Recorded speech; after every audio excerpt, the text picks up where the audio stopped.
Ikinasal na ang dating kapuso actress na si Michelle Madrigal sa kanyang fiancé na si Kevin Neal nitong nagdaang Lunes, July 22, 2024.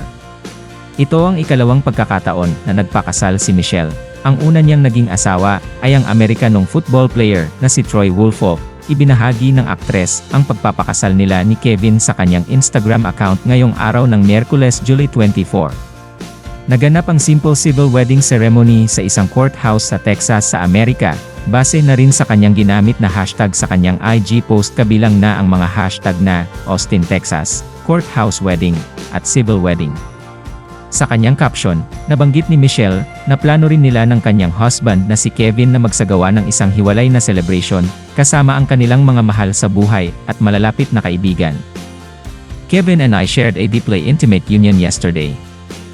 While we still plan to celebrate our wedding with our loved ones, for now, we are overjoyed to be married. We are two people seeking the Lord to grow individually and as a couple, and to guide Anika and our future children. Ang caption ni Michelle sa kanyang social media post may ipinost pa siyang quote mula sa Bible verse, Matthew 19:6, "So they are no longer two, but one flesh. Therefore what God has joined together, let no one separate."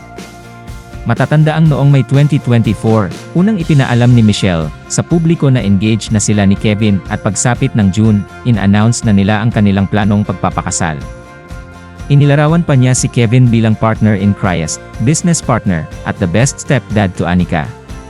Si Anika ang anak ni Michelle sa first husband niyang si Troy. Ikinasal sina Michelle at Troy noong April 2019, pero naghiwalay din noong August 2021. Naaprubahan ang kanilang divorce last May 2022. Bago magpakasal kay Kevin, nagkaroon pa ng isang Amerikanong jowa si Michelle, si Kyle, pero nagkahiwalay din noong 2023.